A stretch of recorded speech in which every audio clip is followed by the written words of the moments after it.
Bienvenidos a Historia de Nuestros Santos, un espacio creado para acercarte cada día la vida del santo que la Iglesia celebra.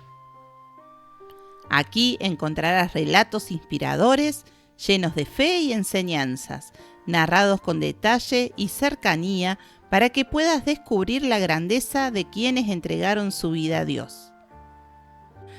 Además, este camino lo compartimos con Donna y Lorenzo, para que puedas escucharlas y meditar en cualquier momento y lugar.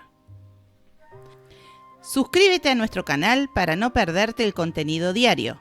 Activa la campanita de notificaciones y ayúdanos a crecer compartiendo nuestros videos con tus familiares y amigos. Porque conocer la vida de los santos es descubrir que la santidad también es posible para nosotros. Hoy vamos a adentrarnos en la inspiradora historia de San Cosme y San Damián, dos hermanos gemelos que dedicaron su vida a la medicina y a la fe cristiana. Conocidos como los médicos santos, curaban gratuitamente a los enfermos, llevando no solo alivio al cuerpo, sino también esperanza al alma. Su entrega desinteresada y su martirio los convirtieron en modelos eternos de amor y servicio. Hola y bienvenidos a esta nueva exploración a fondo. Hola. Hoy nos metemos de lleno en la vida y leyenda de dos figuras, muy particulares, San Cosme y San Damián. Sí, una historia fascinante, la verdad. Tenemos un poco de todo para analizarla. Artículos médicos, textos históricos, las clásicas hagiografías, claro, y hasta análisis de arte. Un buen cóctel de fuentes, sí. El objetivo es intentar entender quiénes fueron realmente estos hermanos, por qué son tan importantes para la medicina. Y esa leyenda increíble del trasplante de pierna, que no podemos olvidar. Exacto. Y ver qué queda de ellos hoy, ¿no? Su legado. Desde luego. Porque, ¿alguien se imagina ver un cuadro, una pintura, que representa un trasplante de pierna, con éxito aparente, siglos y siglos, antes de que la cirugía moderna ni soñara con eso? Es impactante, sí. Pues esa imagen existe y es de nuestros protagonistas de hoy. Ahí está la clave. Vale, pues empecemos por el principio. ¿Dónde nos situamos? Pues mira, estamos en el siglo III después de Cristo. Siglo III. Cosme y Damián. Probablemente hermanos, la tradición a menudo dice que gemelos, aunque no hay certeza total. ¿Origen? Se cree que nacieron en Arabia o quizás en Asia Menor. Su padre murió pronto, parece ser, y fue su madre, Teodita, una cristiana devota, quien los educó en la fe. ¿Y estudiaron medicina? Sí, estudiaron medicina en Siria, que era un centro importante entonces, y luego ejercieron en Egea, una ciudad de Cilicia en lo que hoy es Turquía. Hasta aquí, digamos, los datos biográficos más o menos establecidos. Eso es, lo que parece bastante claro. Y pronto se hicieron famosos, ¿no? Muy famosos. Y no solo por ser buenos médicos, que parece que lo eran, y trataban tanto a personas como animales, ojo. Ajá. Sino por algo que les dio un nombre. Eran anárquiros. Anárquiros, ¿qué significa eso exactamente? Es una palabra griega. Significa literalmente sin plata o enemigos del dinero. Ah, vale. Es que no cobraban por sus servicios médicos. Nada. Pero, ¿y cómo vivían entonces? La medicina, incluso en esa época, necesitaría materiales, algún tipo de, infraestructura. ¿Vivían del aire? Es una muy buena pregunta. Las fuentes, las hagiografías sobre todo, no suelen entrar en esos detalles tan prácticos. Ya. Se sugiere que vivían de donaciones de la gente agradecida, o quizás tenían algún patrimonio familiar, pero lo que se subraya siempre es esa renuncia a cobrar. ¿Por qué? Por devoción religiosa. Seguían el mandato del Evangelio. Gratis lo recibisteis, dadlo gratis. Mateo 10:8. Entiendo. Y esa mezcla de, la ciencia médica que conocían, que era la de Galeno e Hipócrates, no la idealicemos tampoco. Claro. Pero la combinaban con la oración, con la fe. Y eso, claro, hacía que muchas curaciones parecieran milagrosas. Les daría una fama tremenda. Tremenda. Atraían a muchísima gente, cristianos y no cristianos. Y según las crónicas, esto también facilitaba que la gente se convirtiera al cristianismo. Tiene sentido. De hecho, hay una anécdota curiosa que muestra que incluso entre ellos había tensiones por esto. ¿Ah, sí? Cuenta. Se dice que una vez, una paciente llamada Paladia, muy agradecida, le rogó a Damián que aceptara un pequeño regalo. 3 huevos. Se lo pidió por la Santísima Trinidad, y Damián, aceptó para no ofenderla. ¿Y? Pues Cosme se enfadó muchísimo. Consideró que habían roto su voto de gratuidad. Tanto se enfadó que pidió que al morir no lo enterraran junto a su hermano. ¡Ostras! ¡Qué detalle! Les hace más humanos, ¿no? Exacto. Los baja un poco del pedestal de santos perfectos. Muestra que tenían sus roces. Vale, entonces tenemos médicos hábiles, muy populares por no cobrar y por su fe, pero esto también les pudo traer problemas, supongo. Claro. Llega la época del emperador Diocleciano, principios del siglo IV. Una de las grandes persecuciones contra los cristianos. ¿Y ellos, con esa fama y ese proselitismo? Se pusieron en el punto de mira. Las autoridades romanas se fijaron en ellos.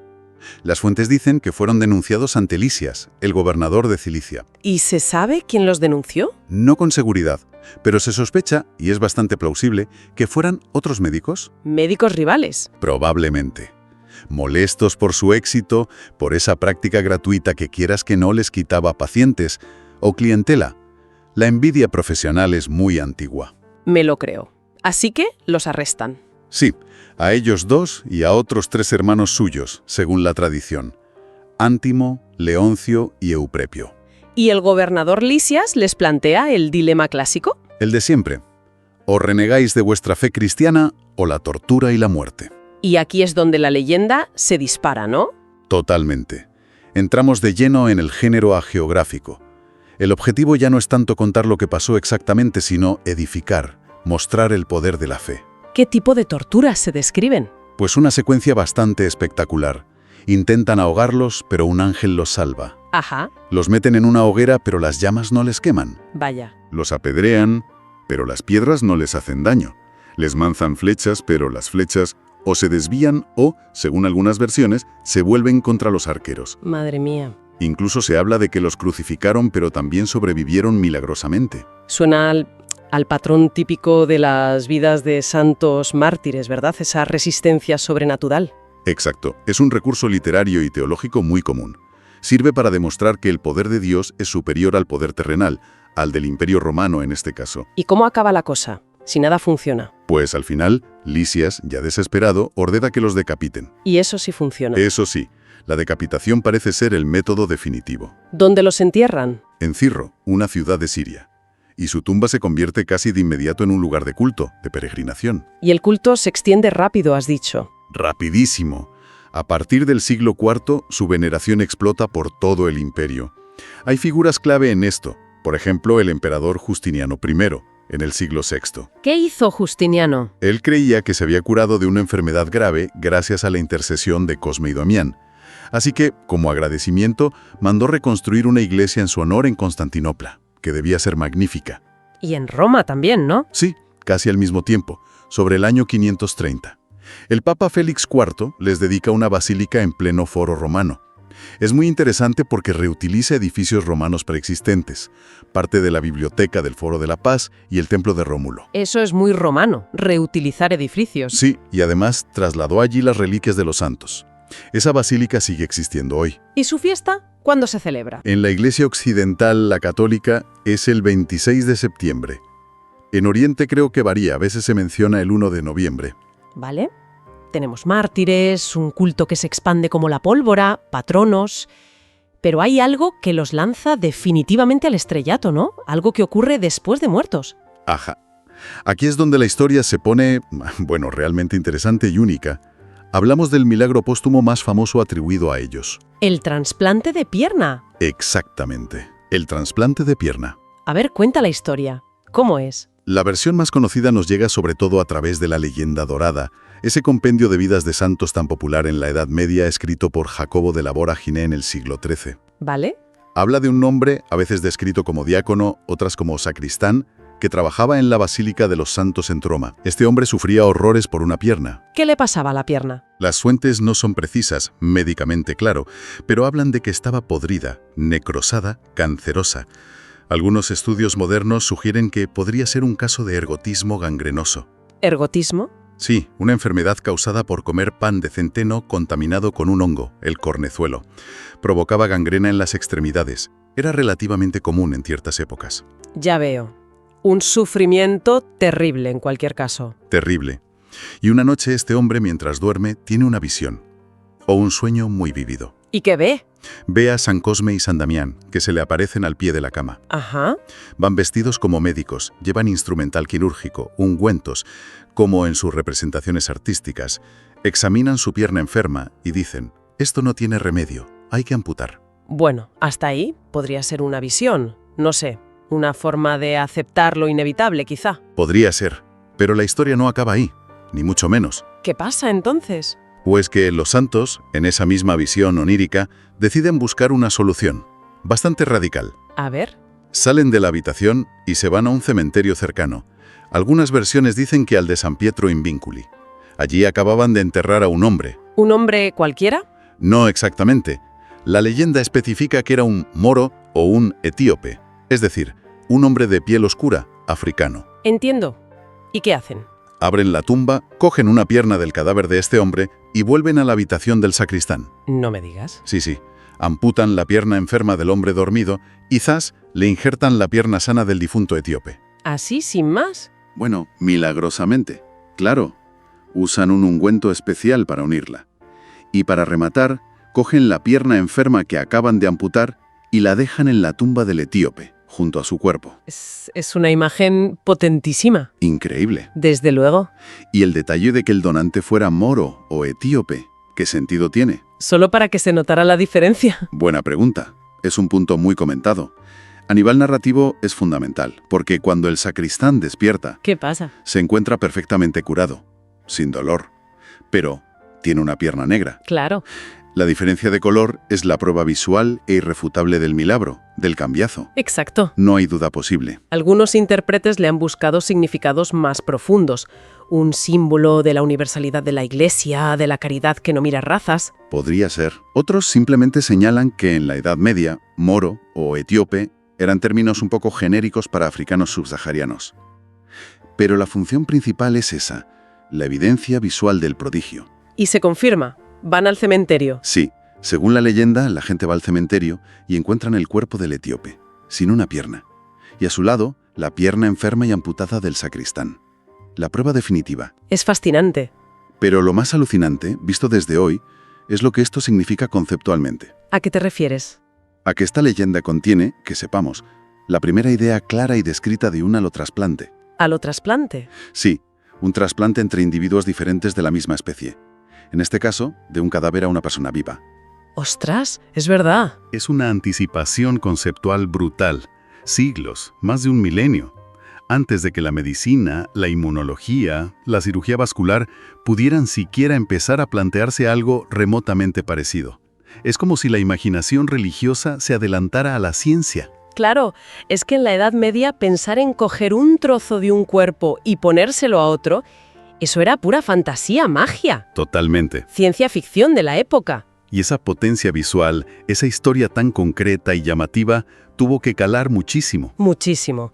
Impactó de lleno en la imaginación popular y, por supuesto, en la de los artistas. Me imagino que se pintaría mucho este milagro. Muchísimo. Se convirtió en un tema súper popular, sobre todo a partir del siglo XIV y durante todo el Renacimiento. Daba mucho juego. ¿Por qué? Pues porque era una escena muy dramática. Permitía mostrar a los santos en acción, como médicos divinos. Podías pintar el instrumental, la operación, el contraste de las piernas, la sorpresa del despertar.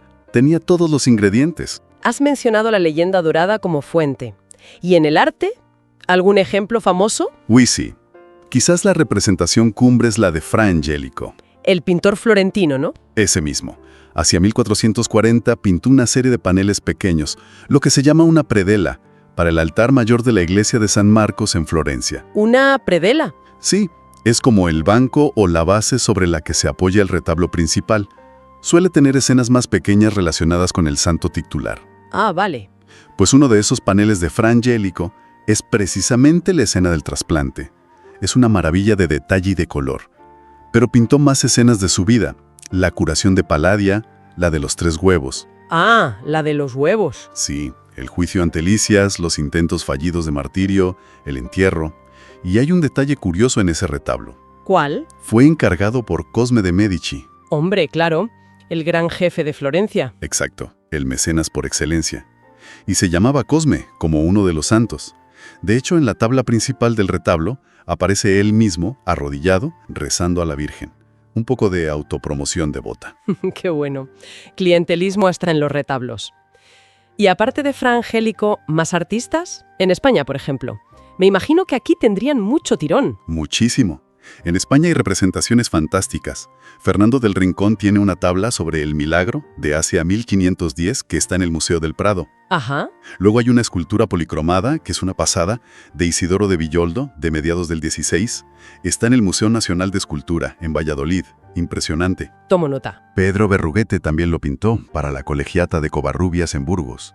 Y bueno, muchísimas más. En Alemania, en manuscritos miniados, el tema se extendió por toda Europa. ¿Y cómo los representan? ¿Siempre igual? La iconografía es bastante consistente, sí. Lo curioso es que casi nunca los visten como médicos del siglo III, claro. No. ¿No? Los visten como médicos de la época del artista, con togas, a menudo rojas, bonetes, como los doctores universitarios del siglo XV o XVI. ¡Qué curioso! Se les ve operando activamente, inclinados sobre el paciente. Y el detalle clave siempre está ahí. La pierna trasplantada de un color diferente, más oscuro. La prueba del milagro. Eso es. Y aparte de la escena del trasplante, tienen otros atributos típicos. ¿Cómo cuáles? Para las sangrías, espátulas, alguna sierra pequeña, pinzas, también recipientes para medicinas o ungüentos, una caja, una bolsa, un tarro de cerámica, el bocal. Cosas de médicos y boticarios. Exacto. Y muy a menudo llevan un frasco de cristal transparente, a veces con orina dentro. ¿Un frasco de orina? Sí, el orinal o matraz. Era un símbolo diagnóstico fundamental en la medicina premoderna. La uroscopía, el análisis visual de la orina, era clave. Entiendo. Todo eso refuerza su imagen como patronos de médicos, cirujanos, farmacéuticos o boticarios, e incluso barberos, porque los barberos también hacían pequeñas cirugías, sangrías, sacaban muelas. una profesión muy completa, la de barbero. Desde luego. A veces incluso se intenta distinguir un poco. Cosme más como el médico, el que diagnostica, y Damián más como el farmacéutico, el que prepara los remedios. Pero suelen ir juntos. O sea que su imagen estaba súper conectada con la práctica sanitaria real de aquellos siglos. Totalmente. Y esa conexión tan fuerte no se quedó solo en pinturas o esculturas, ¿verdad? Se materializó en algo más tangible. Sí, en organizaciones muy concretas. Las cofradías y los gremios bajo su patrocinio. Ah, las cofradías. Efectivamente. Su patronazgo inspiró la fundación de muchísimas asociaciones profesionales por toda Europa y luego también en América. ¿Tenemos ejemplos tempranos en España? Sí, bastantes.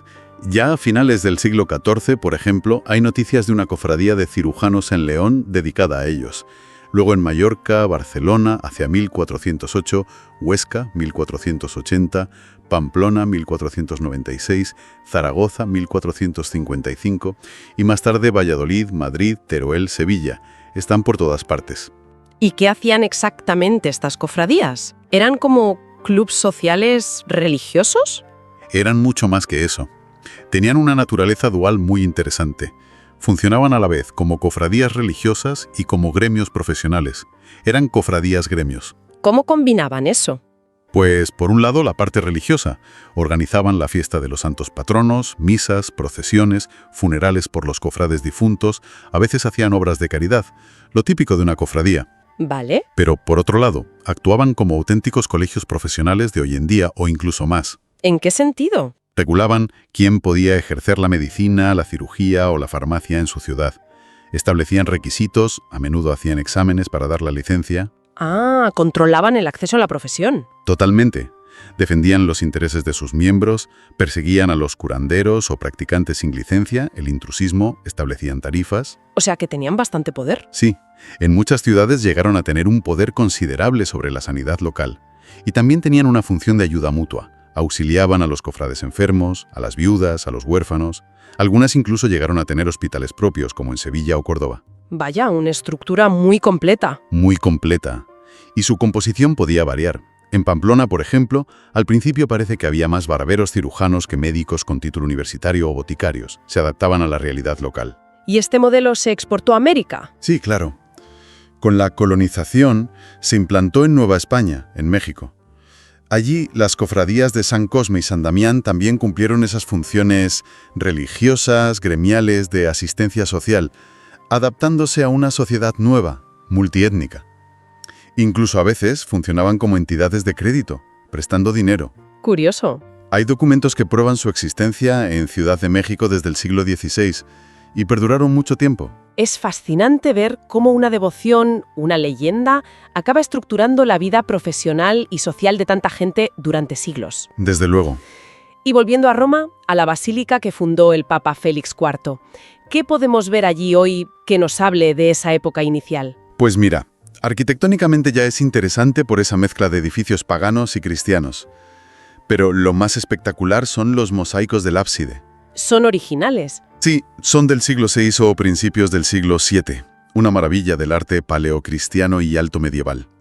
Se ve a Cristo en el centro, sobre unas nubes, y a su lado San Pedro y San Pablo que le presentan a Cosme y Damián. ¡Qué imagen! Y también están San Teodoro, otro santo oriental, y el propio Papa Félix IV que lleva en las manos una maqueta de la iglesia que está ofreciendo. Son impresionantes por su calidad y su estado de conservación. Tendré que buscar imágenes. Merece la pena. Y como curiosidad extra, esa basílica también alberga un famoso Belén napolitano del siglo XVIII, que no tiene que ver con los santos, pero es muy visitado. Ahora, si intentamos conectar todo esto con la medicina de hoy, uno de los artículos que consultamos, uno de Elsevier, hacía precisamente eso, ¿no? Partía de la leyenda del trasplante. Sí, y el contraste es, brutal. ¿En qué sentido? Pues, en la facilidad asombrosa con la que los santos hacen el trasplante en la leyenda, cortar, pegar y listo, con un ungüento velagroso, frente a la dificultad extrema de los trasplantes de extremidades reales hoy en día. Que se hacen, ¿no? Trasplantes de mano o de cara. Sí, se han hecho, incluso alguno de pierna, pero siguen siendo procedimientos muy experimentales, tremendamente complejos y con riesgos enormes. No es como trasplantar un riñón o un corazón, que ya están muy estandarizados. ¿Cuál es el principal problema? El rechazo inmunológico. El cuerpo reconoce la extremidad trasplantada como extraña y la ataca. Para evitarlo se necesita una inmunosupresión fortísima, tomar medicamentos muy potentes durante toda la vida. ¿Y eso tiene consecuencias? Claro, la inmunosupresión te deja muy vulnerable a infecciones graves, aumenta el riesgo de desarrollar ciertos tipos de cáncer. Son efectos secundarios muy serios. Lo que plantea dudas éticas, ¿no? Porque un trasplante de mano o de pierna no salva la vida directamente como uno de corazón. Busca mejorar la calidad de vida. Exactamente. Y ahí está el debate ético principal. ¿Compensa asumir los riesgos tan altos de la inmunosupresión crónica para conseguir esa mejora funcional y estética? No hay una respuesta fácil. Y volviendo a Cosme y Damián, a su figura de anárgiros, de médicos gratuitos, ¿nos dice algo eso hoy? Pues yo creo que sí. Aunque sea una leyenda idealizada, ese ideal de servicio desinteresado, de poner la curación por encima del beneficio económico... Choca un poco con la realidad actual de la sanidad a veces. Claro, resuena mucho con los debates que tenemos hoy sobre el acceso universal a la salud, los costes disparados de algunos tratamientos, la equidad. Nos recuerda esa tensión que siempre ha existido entre la medicina como vocación de ayuda y la medicina como negocio o profesión remunerada. Y desde un punto de vista más histórico-religioso, también se les compara con figuras paganas, ¿verdad? Sí, es interesante. Los académicos a menudo señalan paralelismos con sanadores del mundo pagano. El más obvio es Asclepio, el dios griego de la medicina. Claro. Y también con los dioscuros, Castor y Pólux, que eran gemelos divinos y también tenían fama de sanadores. Se piensa que el culto a Cosme y Damián, sobre todo en Oriente, pudo haber absorbido elementos de estos cultos paganos preexistentes. ¿Cómo cuáles? Por ejemplo, la práctica de la incubatio. Incubatio. Era atípico en los templos de Asclepio. Los enfermos iban a dormir al templo, esperando que el dios se les apareciera en sueños y les revelara la cura o los sanara directamente. Ah, como el sacristán de la leyenda. Exacto. Hay indicios de que en algunos santuarios cristianos dedicados a Cosme y Damián, como el de Constantinopla, también se practicaba algo parecido. Sería una forma de cristianizar un rito pagano muy popular y arraigado, un ejemplo de sincretismo religioso. Fascinante. Entonces, si tuviéramos que hacer un resumen rápido de todo esto. Pues diríamos que Cosme y Damián son figuras que empiezan siendo probablemente médicos históricos en el siglo III. ¿Sí? Pero cuya vida real se ve pronto envuelta y transformada por la leyenda. Se convierten en mártires cristianos ejemplares, en sanadores milagrosos venerados en todo el mundo cristiano. Su legado se ve En un culto muy extendido en su patronazgo sobre todas las profesiones sanitarias, que llevó a la creación de cofradías gremios muy importantes durante siglos. Y por supuesto, en un riquísimo legado artístico, donde destaca sobre todo esa increíble y visionaria historia del trasplante de pierna. Es una mezcla muy particular, ¿no? De historia, fe, medicina antigua, leyenda. Única. Una narrativa que, de forma casi profética, se adelantó a imaginar algo, el alotrasplante, que la ciencia tardaría 1,5 milenios en empezar a hacer realidad. Y quizá, para terminar, una reflexión. ¿Qué nos dice hoy esta historia? Esta unión tan fuerte entre fe y curación, en una época como la nuestra, tan científica, tan tecnológica, ¿tienen algún valor estos santos médicos más allá de ser una curiosidad histórica? Pues una buena pregunta para que cada uno piense. ¿Hay todavía un espacio donde la fe, la esperanza, la relación médico-paciente, ese factor humano, influye en cómo vivimos la enfermedad y la curación? Quizás es la leyenda de Cosme y Damián, con esa mezcla de habilidad técnica y milagro inexplicable, nos recuerda que la experiencia de sanar o ser sanado es compleja, que no todos son moléculas y procedimientos. ¿Una buena reflexión final? Y para quien quiera seguir tirando del hilo, pues recomendaría buscar esas pinturas de Fra Angelico online, o si se tiene la suerte de ir a Roma, visitar esa basílica con sus mosaicos, o incluso indagar si en su propia ciudad existió alguna cofradía de médicos o boticarios bajo el patrocinio de San Cosme y San Damián. Siempre hay historias locales esperando ser descubiertas. Pues muchísimas gracias por este viaje tan interesante a través de la historia, la fe y la medicina. Gracias a ti, un placer como siempre. Espero que hayas disfrutado conocer más sobre su vida y legado tanto como yo disfruté compartirlo contigo. Si te ha gustado este video, no olvides suscribirte a nuestro canal Historias de Nuestros Santos. Es totalmente gratis y tu apoyo nos ayudará a seguir creciendo y trayéndote más historias inspiradoras. Activa la campanita para no perderte ningún video y deja tus comentarios abajo. Gracias por estar aquí y hasta la próxima.